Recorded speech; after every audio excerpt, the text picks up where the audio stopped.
नमस्कार दोस्तों, कैसे हैं आप सब। आप सभी ने अभी तक अध्याय 13 जो कि जीव और समष्टियां उसमें भाग 5 तक पढ़ लिया। अब मैं उसके आगे के भाग 6 के बारे में बताऊंगा। भाग 5 तक आपने पर्यावरण के दोनों कारकों के बारे में पढ़ा, अजैविक कारक क्या होते हैं, अजैविक कारक क्या होते हैं। फिर आपने भाग 5 के अंतर्गत जैविक कारकों में पौधों और जंतुओं के बीच संबंध को पढ़ा। एक पौधे का दूसरे पौधे से क्या संबंध होता है, इन सभी बातों को आपने अच्छी तरीके से अध्ययन कर लिया। अब मैं आपको भाग 6 के बारे में बताऊंगा, उसके आगे के भाग के बारे में। तो आगे के भाग में आपका आता है समष्टि। अगला आपका हेडिंग है समष्टि, जिसे इंग्लिश में पॉपुलेशन कहा जाता है। समष्टि क्या होता है? समष्टि या पॉपुलेशन को एक शब्द में, एक लाइन में आप याद करेंगे, एक ही जाति के जीवों का समूह। एक ही जाति के जीवों का समूह समष्टि कहलाता है। एक ही जाति के जीवों के समूह को समष्टि कहते हैं। एक ही जाति के जीवों के समूह को समष्टि कहा जाता है। पॉपुलेशन, जैसे एक ही जात मतलब मनुष्य का एक एग्जांपल लेके, मानव जात में मनुष्य के कई जीव, मानव जाति के कई जीव जब समूह बनाए तो इस समूह को कहते हैं समष्टि। यहां पर ध्यान रखने वाली बात यह है कि एक ही जाति होनी चाहिए, जीवों का ऐसा समूह जो सिर्फ एक जाति के हों। मानव की समष्टि कहलाती है, मतलब मानव की समष्टि अगर कहेंगे तो मानव की समष्टि में सिर्फ मानव की जातियां ही हों, तो इस समूह को कहा जाता है समष्टि। किसकी समष्टि? मानव की समष्टि। क्योंकि यहां कौन सी जातियां हैं? मानवों की जातियां हैं, ढेर सारे मानव हैं, इस वजह से इन्हें मानव की समष्टि कहते हैं। समष्टि का अर्थ होता है कि एक ही जाति के जीवों का समूह। ठीक, यहां पर अन्य कोई जाति नहीं है, यहां पर कोई गाय नहीं है, यहां पर कोई भैंस नहीं है, सिर्फ और सिर्फ मानव की समूह। तो उस मानव के समूह को हम कहेंगे मानव समष्टि। गेहूं के खेत में गेहूं का समूह, वह गेहूं की समष्टि कहलाएगी। गेहूं के खेत में गेहूं का ही पौधा हो, दूसरा पौधा नहीं, तो उस गेहूं के पौधे के समूह को कहा जाता है गेहूं की समष्टि। समझ में आया समष्टि क्या होता है? जब एक ही जाति के जीवों का समूह हो तो उस समूह को समष्टि कहा जाता है। अब अगला इंपॉर्टेंट पॉइंट आता है व्यष्टि। व्यष्टि जिसे इंग्लिश में इंडिविजुअल कहा जाता है। व्यष्टि का मतलब होता है किसी एक जीव से। जैसे यहां पर मानव के ढेर सारे जीव है ना, ये भी मानो, ये भी मानो, ये भी मानो, ये भी, तो ये सब मिलकर एक समूह बना रहे हैं, तो समूह को तो हम समष्टि कहेंगे, लेकिन एक मानव को हम व्यष्टि कहते हैं। एक मानव व्यष्टि कहलाता है। जैसे ये एक मानव है, एक अकेला मानव, एक अकेला मानव, इसमें से किसी एक को निकाल दीजिए, किसी भी एक को, तो एक अकेला मानव क्या कहलाता है? व्यष्टि कहलाता है, समष्टि नहीं। समष्टि इन्हीं का समूह, तब समष्टि कहलाएंगे। अगला टॉपिक आता है समुदाय, जिसे इंग्लिश में कम्युनिटी कहते हैं।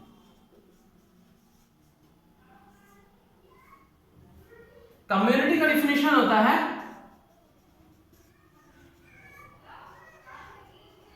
विभिन्न जाति के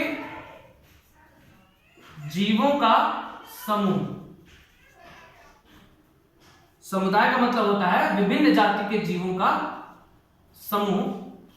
विभिन्न जाति के जीवों का समूह समुदाय कहलाता है।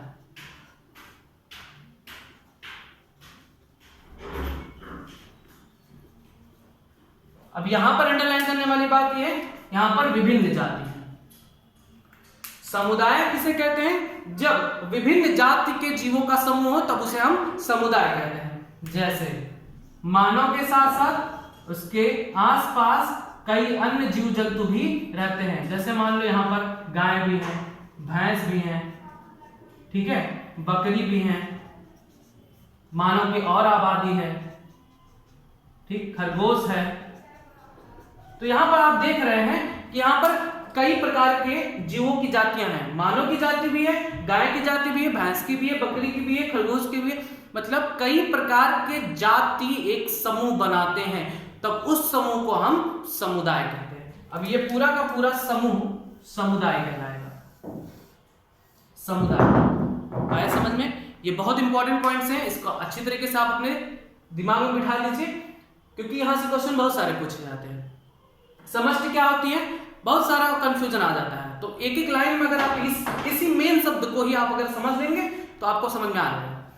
समष्टि में एक ही जाति के जीवों का समूह होता है, समुदाय में विभिन्न जाति के जीवों का समूह होता है, समुदाय कहलाता है। और व्यष्टि कोई एक, जैसे यहाँ पर एक मनुष्य मतलब हम अकेले, एक व्यष्टि कहलाएंगे। लेकिन अगर हमारे जैसे और भी मानव आ जाए समूह बनाने, तब उस समूह को समष्टि कहा जाता है। और उस मानव के साथ साथ आसपास गाय भैंसों का भी समूह बन जाए तो उस पूरे समूह को कहते हैं समुदाय। ठीक, चलिए बस इतना ही। खैर आपके टॉपिक में अभी समुदाय और व्यष्टि तो नहीं था, लेकिन मैं अभी आपको बता दे रहा हूं कि क्या कंफ्यूजन ना हो। अभी आपको सिर्फ समष्टि के बारे में पढ़ना है। समष्टि आपने पढ़ा, समष्टि एक ही जाति के जीवों के समूह को कहा जाता है। समष्टि की कुछ विशेषताएं होती हैं जो एक व्यष्टि में नहीं होती। वो विशेषताएं क्या हैं? जैसे समष्टि में जन्म दर होता है, समष्टि में मृत्यु दर होता है, लेकिन एक व्यष्टि में जन्म दर और मृत्यु दर नहीं होता। एक व्यष्टि जन्म लेता है और उसकी मृत्यु होती है, जन्म दर और मृत्यु दर नहीं होता।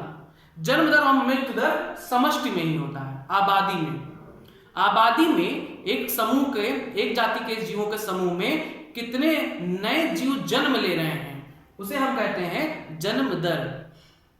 मृत्यु दर क्या कहलाता है?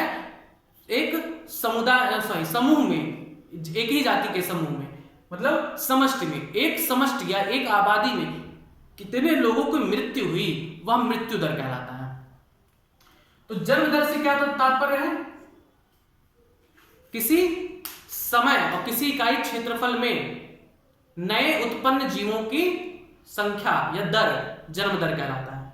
कैसे निकालते हैं? माना किसी समय में किसी स्थान पर 100 बकरियां रहती थी, 100 बकरियां, मान लेते हैं 2017 में 100 बकरियां थी।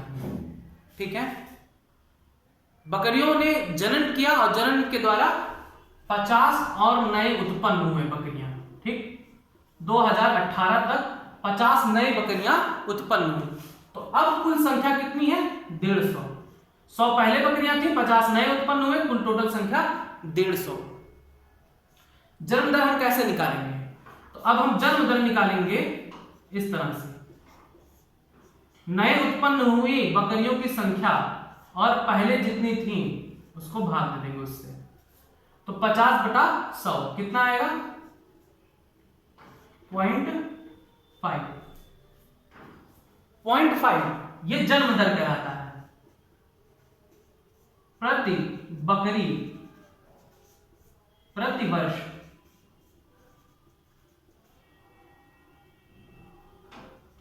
ये जन्म दर कहलाता है। 0.5 वैल्यू आई जन्म दर की। ये सब आपको निकालने के लिए नहीं कहा जाएगा, लेकिन आपको मालूम होना चाहिए कि जन्म दर क्या होता है, कैसे निकाला जाता है।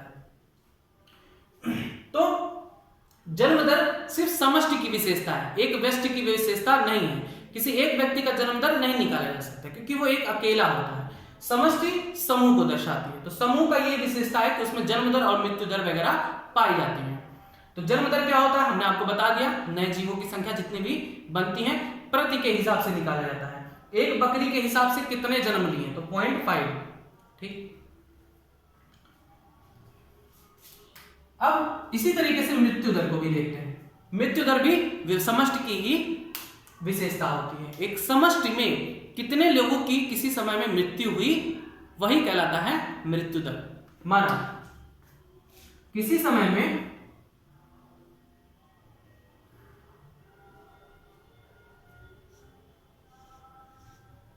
100 खरगोश थे। ठीक, मान लो 2017 में 100 खरगोश थे। इनमें से 20 खरगोश 2018 तक मर गए, मृत। तो अब टोटल कितनी संख्या हुई? टोटल संख्या घटकर 80 हो गई, 80 खरगोश बचे। तो अब इनका मृत्यु दर कैसे निकालेंगे? तो मृत्यु दर बराबर कितने मरे? 20। टोटल कितनी संख्या? 100 आएगा 0.2 प्रति खरगोश प्रति वर्ष, प्रति वर्ष। ठीक, यहां पर 0.2 खरगोश होगा, 0.2 खरगोश प्रति वर्ष, प्रति खरगोश प्रति वर्ष। ठीक है, तो इस तरह से मृत्यु दर भी निकालते हैं, इस तरह से जन्म दर निकालते हैं।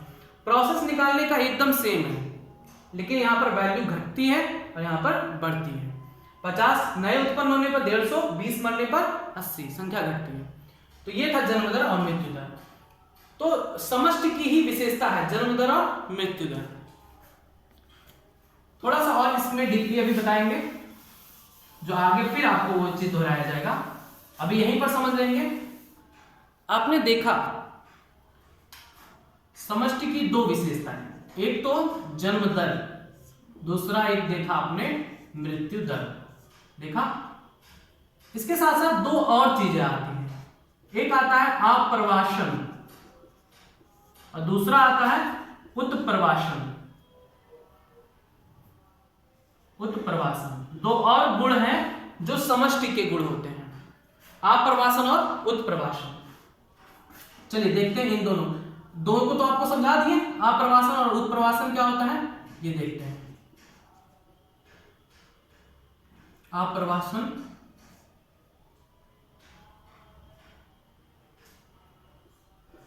आप्रवासन को कहा जाता है इमाइग्रेशन, सॉरी इमाइग्रेशन, इमाइग्रेशन, आप्रवासन। आप्रवासन का मतलब होता है किसी समष्टि में बाहर से कोई अन्य जीव उस समष्टि में प्रवेश करता है, से एक ही जाति का हो, तो इसे कहा जाता है आप्रवासन। मतलब मान लिया कि किसी स्थान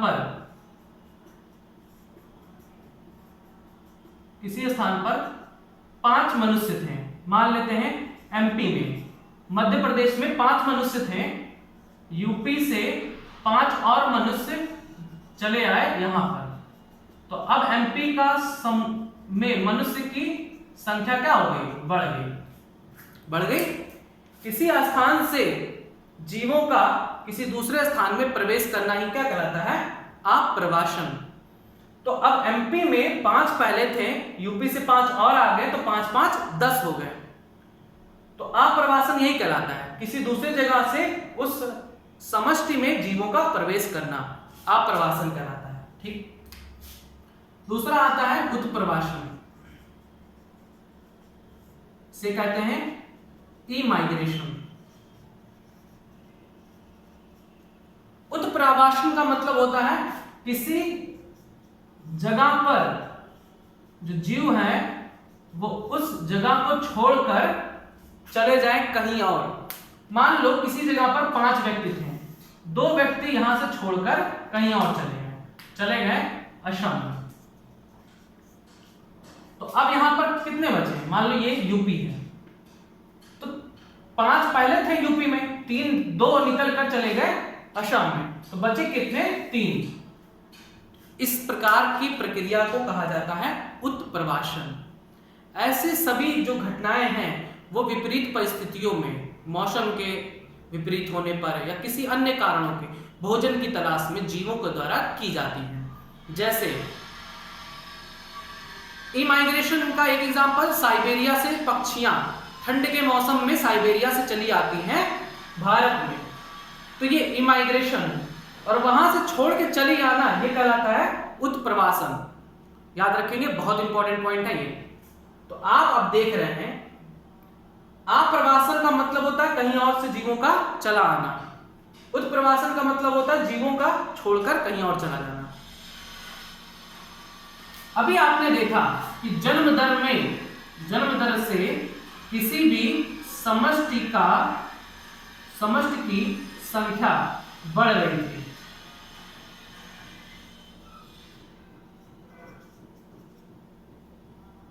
ठीक है। याद रखेंगे एक और चीज, समष्टि का आकार घटता और बढ़ता रहता है। घटने और बढ़ने के लिए चार ही चीज रिस्पॉन्सिबल होते हैं, जन्म दर, मृत्यु दर, आप्रवासन या उत्प्रवासन। तो जब समष्टि में जन्म दर अधिक होगा तो संख्या बढ़ेगी, अगर मृत्यु दर अधिक होगा तो समष्टि का आकार घटेगा।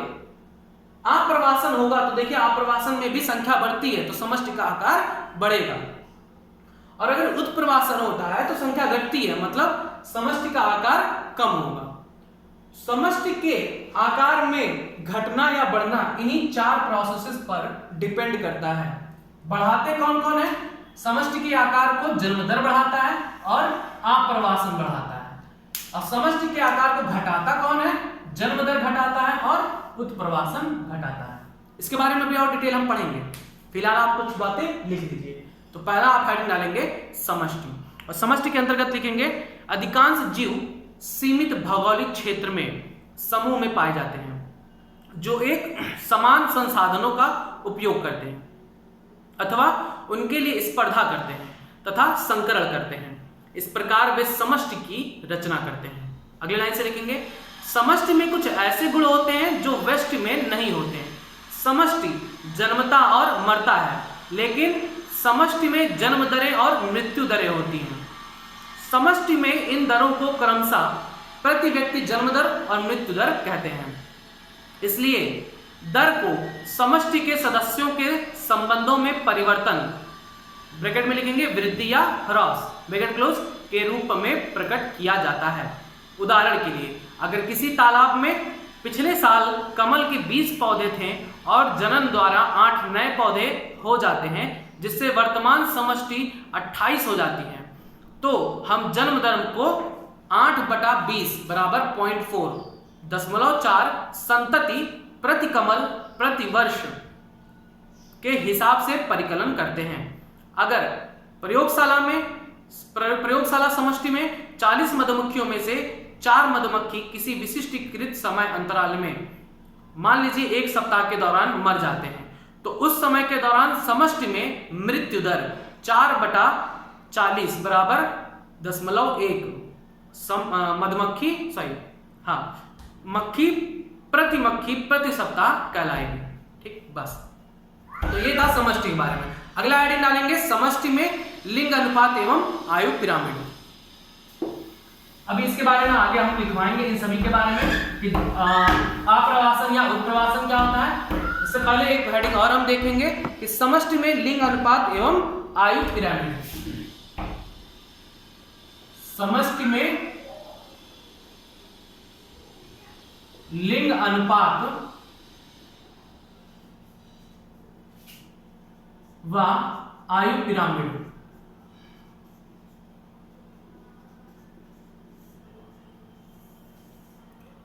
समष्टि में लिंग अनुपात से क्या मतलब है? आबादी में जितने भी व्यक्ति होंगे उनमें कुछ नर होंगे कुछ मादा, इसी को कहते हैं समष्टि में लिंग अनुपात। किसी एक व्यक्ति का लिंग अनुपात नहीं निकाला जा सकता। लिंग अनुपात भी एक विशेषता है समष्टि की, क्योंकि लिंग अनुपात समष्टि में ही पाए जा सकते हैं। कोई एक व्यक्ति तो या तो नर होगा या तो मादा, लेकिन लिंग अनुपात हम नहीं निकाल सकते। लेकिन एक समूह है जीवों का, उसका हम लिंग अनुपात निकाल सकते हैं। समष्टि का लिंग अनुपात क्या दर्शाता है? समष्टि का लिंग अनुपात दर्शाता है कि उस जगह पर उस समूह में कितने नर और कितने मादा हैं। ठीक है। आयु पिरामिड क्या होती है? आयु पिरामिड समष्टि में जितने भी भिन्न भिन्न आयु वर्ग के व्यष्टि होते हैं उनको आलेखित किया जाता है और उनसे जो पिरामिड बनता है उसी को आयु पिरामिड कहते हैं। आयु पिरामिड के द्वारा भी यह प्राप्त होता है कि समष्टि की का आकार बढ़ रहा है या घट रहा है। आयु पिरामिड कैसे निकालते हैं? तो आयु पिरामिड पहले आप कुछ चीजों को लिख लेंगे, जैसे समष्टि में लिंग अनुपात के बारे में लिखेंगे। समष्टि का दूसरा विशिष्ट गुण लिंग अनुपात यानी नर एवं मादा का अनुपात है। व्यष्टि या तो नर है या मादा है, परंतु समष्टि का लिंग अनुपात होता है। किसी दिए गए समय में समष्टि भिन्न आयु वाले व्यष्टियों से मिलकर बनती है। अगर समष्टि के लिए आयु वितरण ब्रैकेट में दी गई आयु या वर्ष के आयु वर्ग के व्यष्टियों का प्रतिशत ब्रैकेट क्लोज आलेखित किया जाता है तो बनने वाली संरचना आयु पिरामिड कहलाती है। ठीक है, अगर समष्टि के लिए आयु वितरण आलेखित किया जाए तो बनने वाली संरचना आयु पिरामिड कहलाती है। ठीक है, आगे लिखेंगे मानव समष्टि के लिए आयु पिरामिड आमतौर पर नर और स्त्रियों का आयु वितरण संयुक्त आरेख को दर्शाता है। ठीक है, इससे हमें क्या क्या पता चलता है, तो लिखेंगे ए क्या बढ़ रहा है, मतलब समष्टि का आकार क्या बढ़ रहा है, बी स्थिर है या सी घट रहा है। आयु पिरामिड समष्टि में विभिन्न आयु वाले वर्गों के व्यक्तियों का आलेखित किया जाता है जिससे एक पिरामिड बनता है, वही आयु पिरामिड कहलाता है। आयु पिरामिड 3 प्रकार का होता है।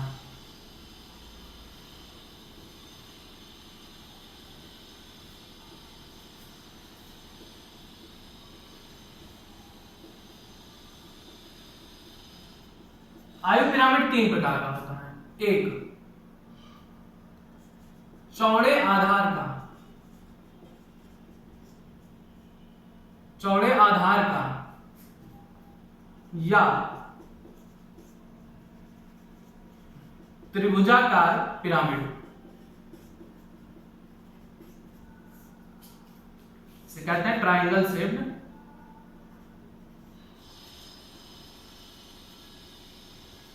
Shaped pyramid.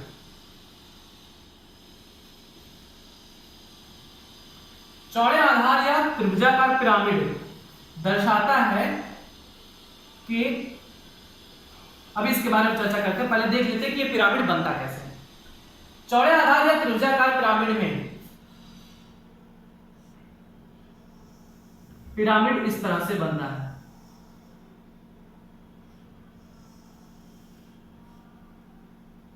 भिन्न भिन्न आयु वर्ग के जीवों को दर्शाता है।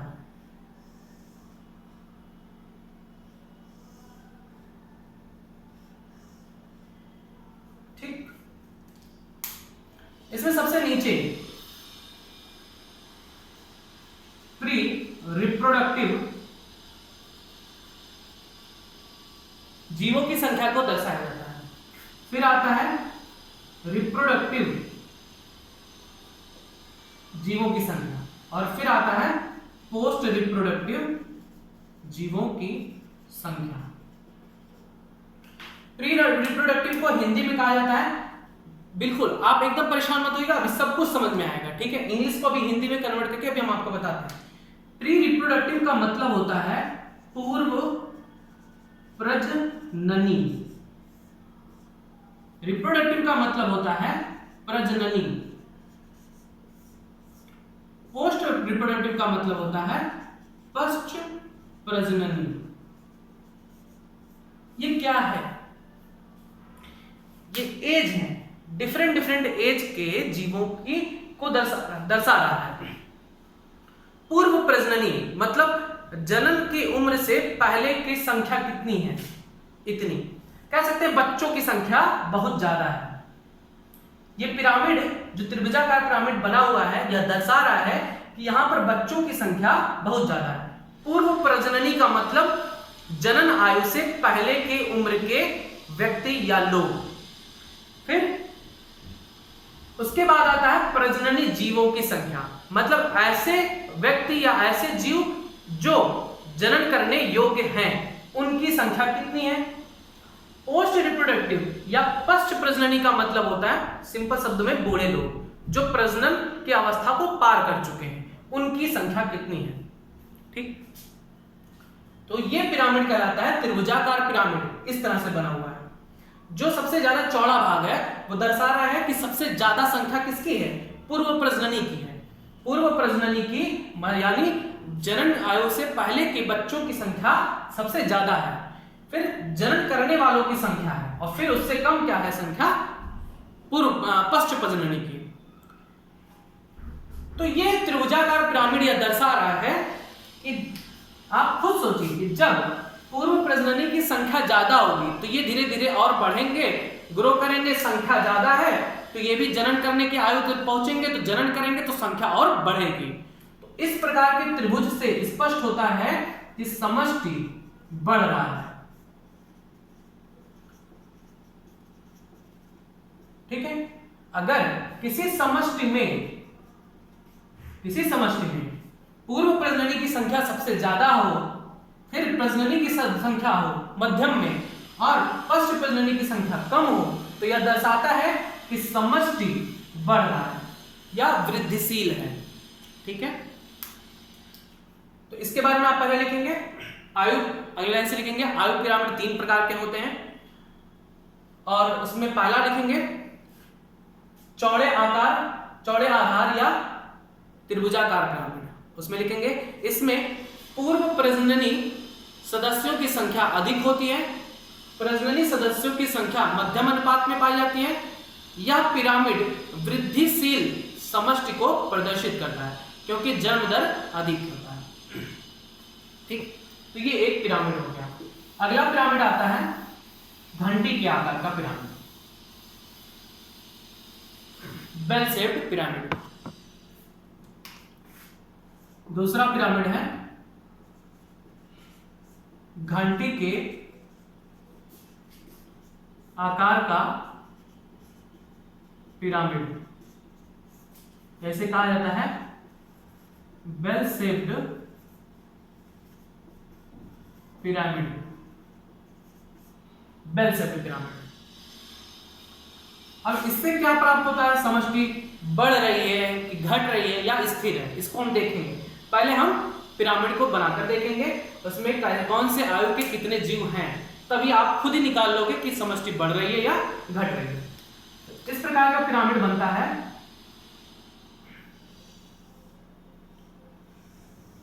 इस तरह से,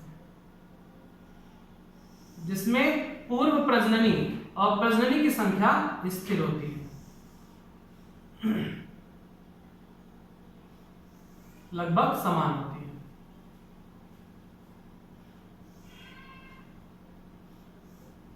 ये बेल शेप हो गया, घंटी के आकार का। ठीक है, तो इस प्रकार का जो पिरामिड है ये बताता है कि स्टेबल। चलिए अभी इसका मतलब बताएंगे। अब इसमें यहां सबसे नीचे क्या है, पूर्व प्रजननी और उसके ऊपर प्रजननी और फिर आता है पश्च प्रजननी। तो ये पिरामिड क्या दर्शा रहा है, ये पिरामिड दर्शा रहा है कि पूर्व प्रजननी और प्रजननी की संख्या क्या है, समान है। और पश्च प्रजननी तो हर सब में ही कम मिलेंगे। पश्च प्रजननी, पूर्व प्रजननी और प्रजननी की संख्या जब समान होती है किसी समष्टि में दोनों एज के जीवों की संख्या जब समान होती है तो पिरामिड यह बताता है कि समष्टि की वृद्धि ना तो बढ़ रही है ना तो घट रही है, क्या है, वृद्धि स्थिर होती है। ठीक है, स्टेबल मतलब स्थिर।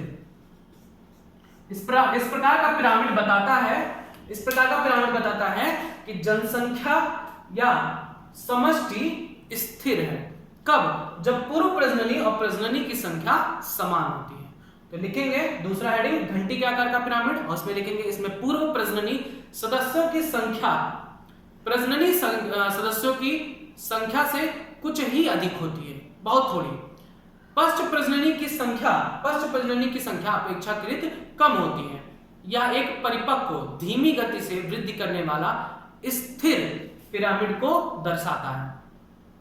इसमें वृद्धि दर लगभग 0 होती है। ठीक, बस ये हो गया दूसरा पिरामिड।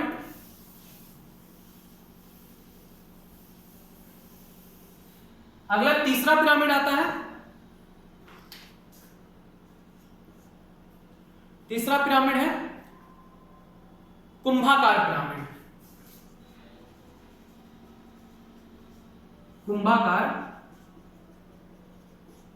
पिरामिड, ठीक है, इसको इंग्लिश में कहते हैं ऑर्ड शेप्ड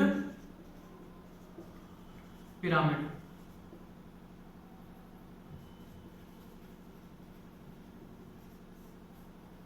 कुंभाकार पिरामिड। तो अब कुंभाकार पिरामिड क्या बताएगा कि समष्टि वृद्धि कर रही है, घट रही है या स्थिर है। अब इनमें से किसी एक को बताएगा, लेकिन फिर हम पहले पिरामिड को देखेंगे।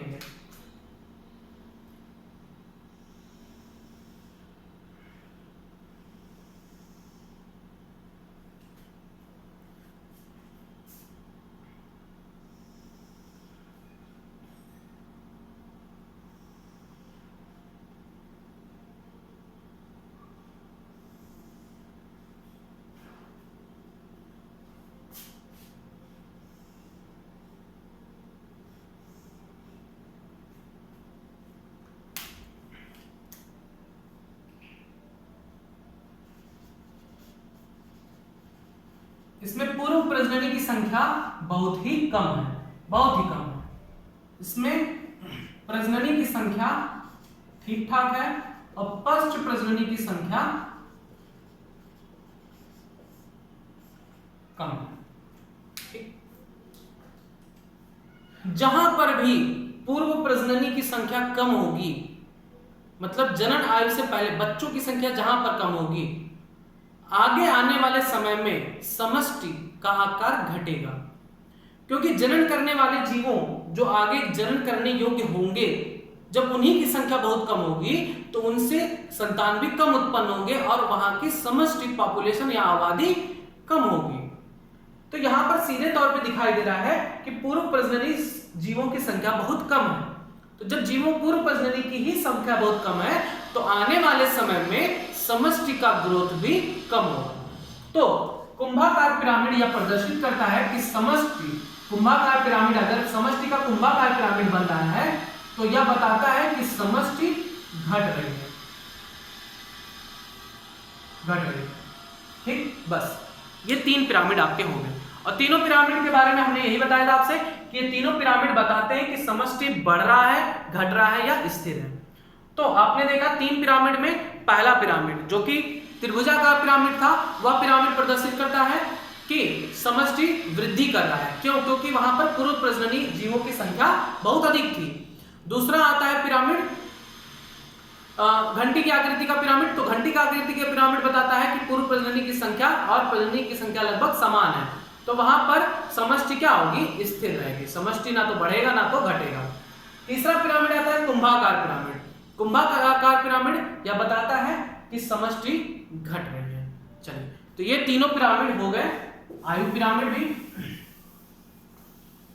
यहां से क्वेश्चन इसी टाइप में आता है कि कौन सा पिरामिड या दर्शाता है कि समष्टि बढ़ रही है या घट रही है। सॉरी, शायद मैंने तीसरे पिरामिड के बारे में आपको कुछ लिखवाया नहीं, तो तीसरे पिरामिड में आप लिख लीजिए हेडिंग डाल के कुंभाकार पिरामिड, और इसमें लिखेंगे इसमें पूर्व प्रजननी सदस्यों की संख्या बहुत कम होती है। प्रजननी सदस्यों की संख्या पूर्व एवं पश्च दोनों प्रजननियों की संख्या तुलना में अधिक होती है। इस प्रकार की समष्टि ऋणात्मक वृद्धि को दर्शाती है। ठीक, चलिए अगला आता है आपका टॉपिक समष्टि का आकार या घनत्व।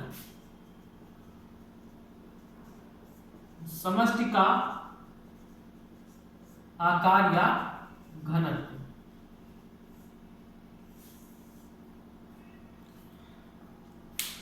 ठीक है, समष्टि का आकार या घनत्व व्यष्टियों की वह संख्या है जो एक इकाई क्षेत्र या स्थान पर दिए हुए समय में उपस्थित रहता है।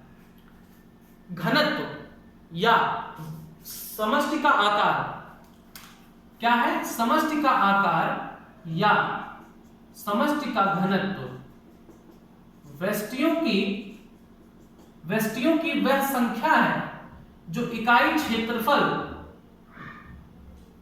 या स्थान पर दिए हुए समय में उपस्थित रहता है। यही कहलाता है व्यष्टि का आकार या घनत्व।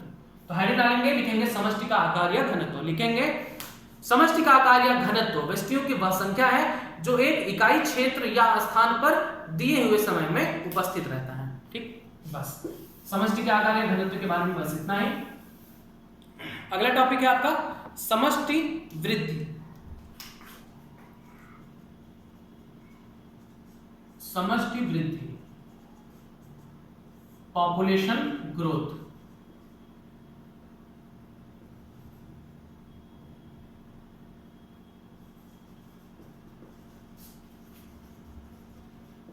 Population growth. समष्टि वृद्धि क्या होता है?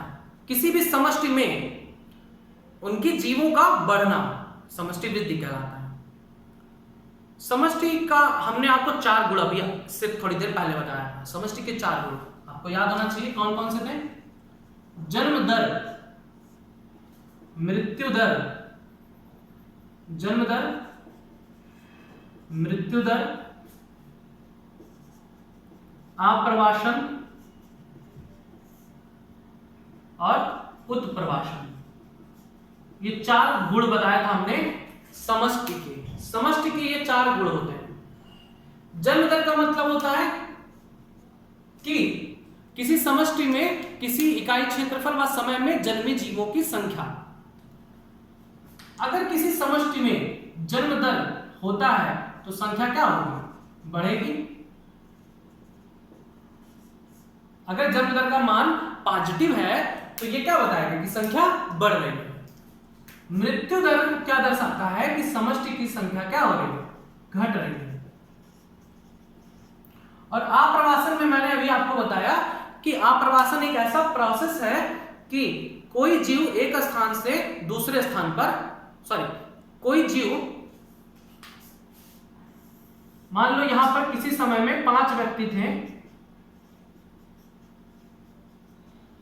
5 व्यक्ति थे, दूसरी और जगह से 2 और आ गए, तो किसी और जगह से उसी जाति के जीव चले आए तो संख्या क्या हो जाती है? बढ़ जाती है। तो अभी तो कितने थे? 5 थे। अभी 1 2 3 4 5 थे।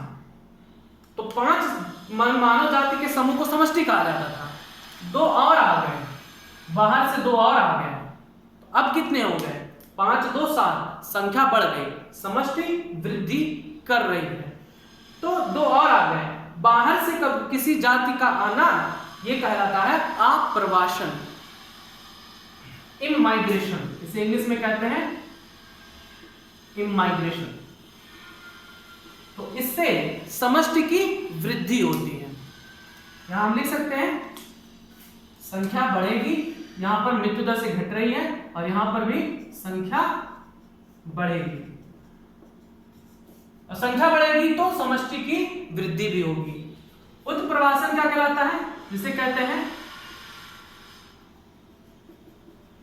इमाइग्रेशन। उत्प्रवासन, इमाइग्रेशन या उत्प्रवासन का मतलब होता है कि किसी स्थान से, मान लो किसी स्थान पर 6 मानव थे, इनमें से 2 यहां से छोड़कर कहीं और चले गए। तो 2 कहीं यहां से छोड़कर कहीं और चले जाएंगे तो यहां पर संख्या घट जाएगी। पहले थे 6 लेकिन 2 और चले गए कहीं और, तो बचे 4। तो इस प्रोसेस को कहा जाता है उत्प्रवासन। और उत्प्रवासन में आप जैसा कि देख रहे हैं संख्या घट रही है। संख्या घट रही है तो पॉपुलेशन डेंसिटी या पॉपुलेशन ग्रोथ क्या होगा? कम होगा। ठीक, तो ये 4 ही चीज रिस्पॉन्सिबल होते हैं समष्टि की वृद्धि के लिए। इसको हम एक चार्ट के अनुसार समझते हैं फिर से एक बार। और ये चार्ट बनाना भी है आपको। बीच में लिखेंगे पॉपुलेशन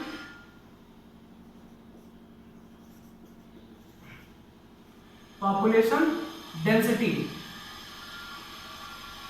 एन, जनसंख्या घनत्व कब बढ़ेगी?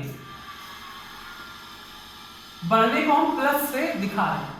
कब बढ़ेगी? जन्म दर से, बर्थ रेट से बढ़ेगी। बर्थ रेट का सिंबल बी लिखा जाता है। बर्थ रेट से बढ़ेगी। और किससे बढ़ेगी? इमाइग्रेशन, इमाइग्रेशन जिसे कहा जाता है आप्रवासन, इसे दर्शाते हैं कैपिटल आई से। इमाइग्रेशन से भी पॉपुलेशन डेंसिटी बढ़ेगी, पॉपुलेशन डेंसिटी घटेगी डेथ रेट से। मृत्यु दर से, डेथ रेट को डी से डिनोट करते हैं। मृत्यु दर से पॉपुलेशन डेंसिटी घटेगी। पॉपुलेशन डेंसिटी घटेगी किससे? इमाइग्रेशन से इंग्लिश में कहा जाता है, सॉरी हिंदी में कहा जाता है उत्प्रवासन। इसे दर्शाते हैं कैपिटल ई से। ये बहुत इंपॉर्टेंट है, आप एक बार अच्छी तरीके से समझ लीजिए कि पॉपुलेशन डेंसिटी किस कारण से घटती है और किस कारण से बढ़ती है। तो पॉपुलेशन डेंसिटी जन्म दर के कारण बढ़ती है, इमाइग्रेशन या आप्रवासन के कारण बढ़ती है, डेथ रेट के कारण घटती है, और इमाइग्रेशन या उत्प्रवासन के द्वारा घटती है। तो दो के द्वारा घटती है और दो के द्वारा बढ़ती है। ठीक, अब अगर आपसे कोई पूछे आप हमको पॉपुलेशन डेंसिटी निकाल कर दिखाएंगे, तो कैसे निकालेंगे? माना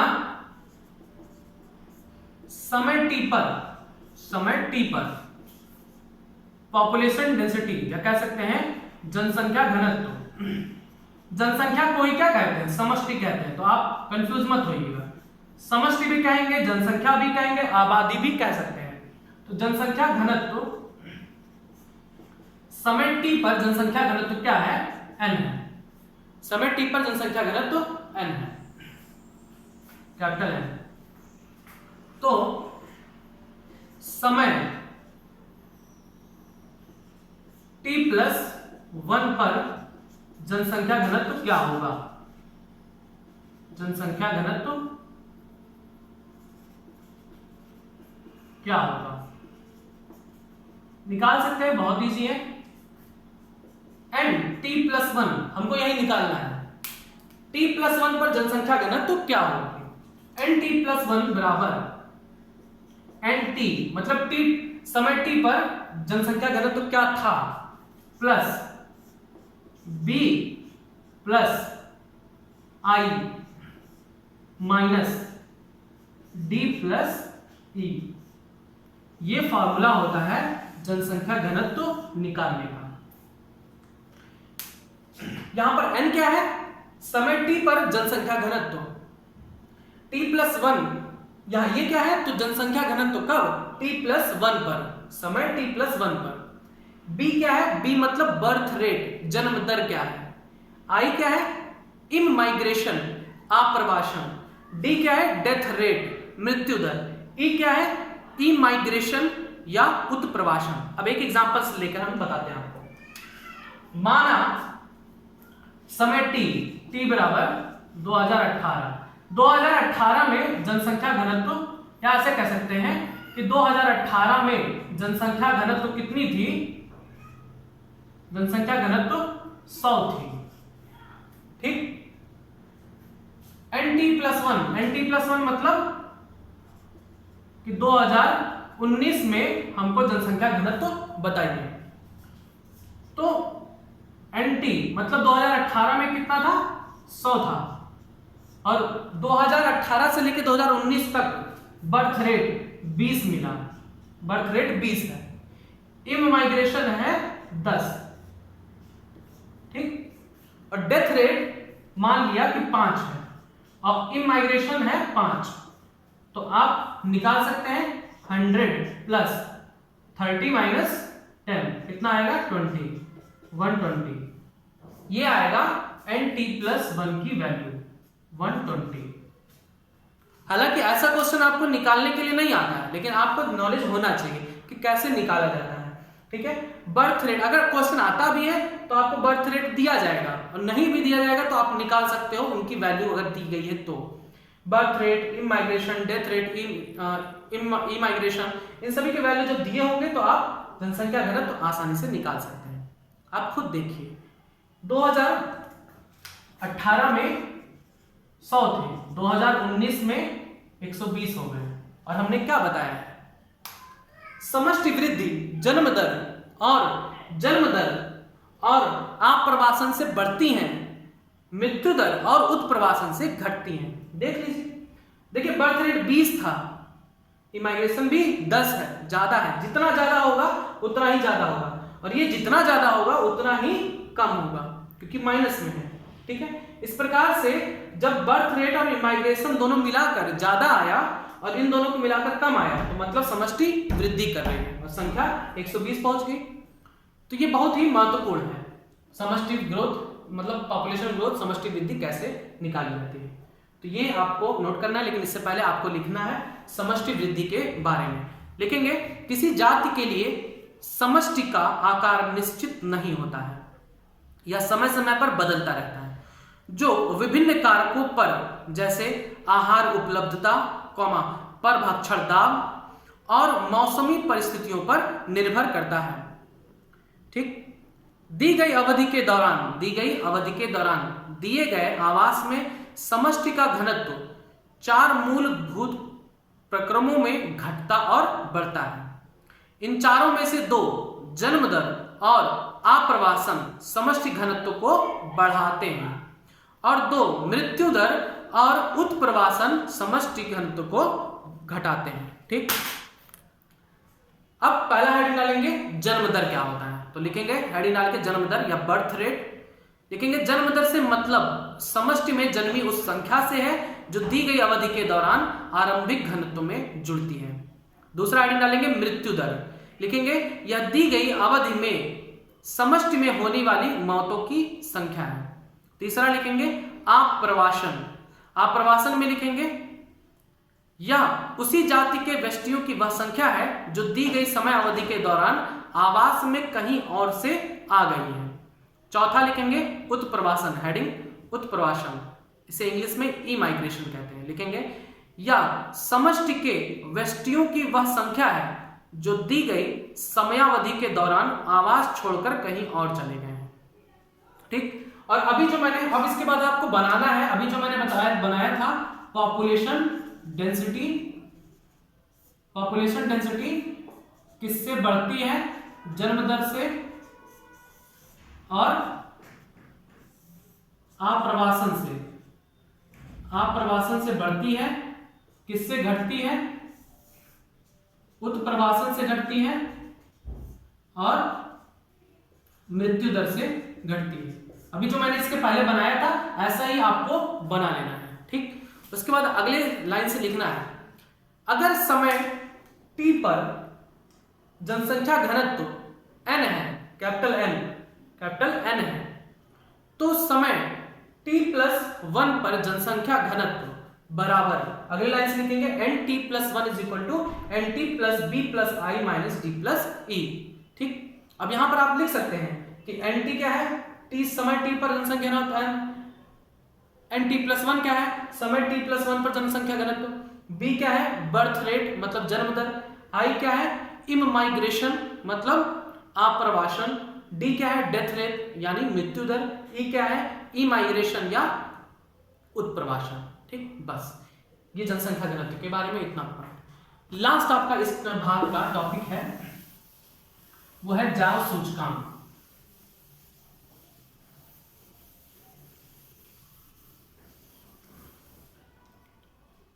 आखिरी टॉपिक इस भाग का जाव सूचकांक, वाइटल इंडेक्स।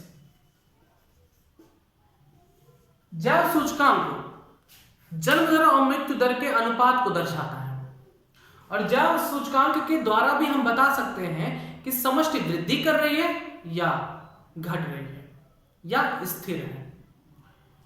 वाइटल इंडेक्स को निकालने के लिए फॉर्मूला है b/d × 100। b का मतलब जन्म दर, d का मतलब मृत्यु दर गुणे 100। इसमें 3 पॉइंट आपको याद रखना है। यदि जाव सूचकांक मतलब वाइटल इंडेक्स 100 से अधिक आता है तो समष्टि वृद्धि कर रही है, समष्टि वृद्धि कर रही है। ठीक है। जाव सूचकांक का अगर वैल्यू 100 से अधिक आता है तो जाव सूचकांक यह बताता है कि समष्टि वृद्धि कर रही है। यह बहुत इंपॉर्टेंट पॉइंट है। 100 से अधिक है तो समष्टि वृद्धि कर रही है। यदि जैव सूचकांक वाइटल इंडेक्स जैव सूचकांक 100 है तो समष्टि स्थिर है, ना तो बढ़ रहा है ना ही घट रहा है। अगर सिर्फ 100 वैल्यू आता है तो समष्टि स्थिर है, ना तो बढ़ रहा है ना ही घट रहा है। अगला आता है यदि जैव सूचकांक या वाइटल इंडेक्स 100 से कम है तो समष्टि घट रही है।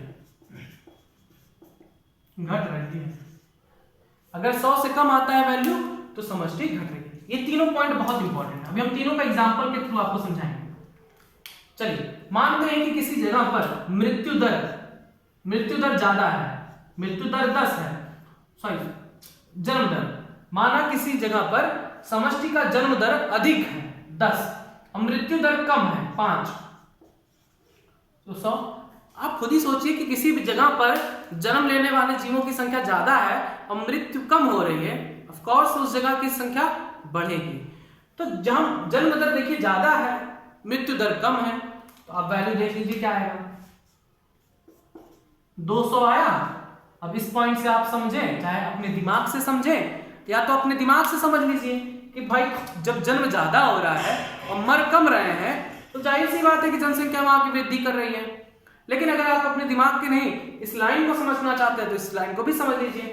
देखिए वाइटल इंडेक्स कितना आ गया, वाइटल इंडेक्स की वैल्यू आ गई 200 और यहां हमने अभी आपको बताया है यदि वाइटल इंडेक्स की वैल्यू 100 से अधिक होगी तो समष्टि वृद्धि कर रही है। देखिए 100 से अधिक है 200 है। अगर यदि ठीक है यदि जन्म दर 5 है और मृत्यु दर भी 5 ही है तब क्या आएगा 100। जितने जन्मे उतने ही मर गए तो जाहिर सी बात है ना तो बढ़ेगी जनसंख्या ना तो घटेगी, स्थिर ही होगी। आप इस लाइन को देख लीजिए, यदि वाइटल इंडेक्स 100 है तो समष्टि स्थिर है। लास्ट, यदि वाइटल इंडेक्स में जन्म दर 5 है और मृत्यु दर 10 है तब देख लीजिए कितना आएगा 50। जन्म ले रहे हैं 5 और मर रहे हैं 10 तो जाहिर सी बात है जनसंख्या घटेगी। जन्म लेने वाले जीवों की संख्या जब कम है, मरने वाले जीवों की संख्या ज्यादा है तो समष्टि अपने आप घटेगी। आप इस लाइन को यहां से देखिए, यदि वाइटल इंडेक्स 100 से कम आ ही गया 50, 100 से कम है तो समष्टि घट रही है। बस ये 3 लाइन बहुत इंपॉर्टेंट है। जैव सूचकांक के बारे में भी क्वेश्चन बहुत पूछा जाता है तो लिख लेंगे, हेडिंग डालेंगे जैव सूचकांक वाइटल इंडेक्स लिखेंगे। इसमें जन्म दर माइनस मृत्यु दर का प्रतिशत अनुपात, माइनस नहीं सॉरी डैश है, इसमें जन्म दर डैश मृत्यु दर का प्रतिशत अनुपात 1 इकाई समष्टि व 1 इकाई समय में मापा जाता है। ठीक, लिखेंगे वाइटल इंडेक्स बराबर B/D इंटू 100, जन्म दर बटा मृत्यु दर गुणे 100, कॉमा यदि जैव सूचकांक का मान 100 से अधिक आता है तो समष्टि वृद्धि कर रहा है।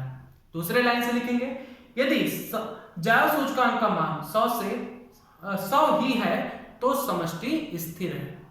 यदि जैव सूचकांक का मान 100 से कम है तो समष्टि घट रही है। बस आज के लिए बस इतना ही। भाग 6 के अंतर्गत मैंने आपको जैव सूचकांक तक के जानकारी आपको दे दिया। अब थोड़ा सा और वेट करिए, मैं जल्दी आगे के टॉपिक्स को जल्दी आपको प्रोवाइड करा दूंगा। धन्यवाद।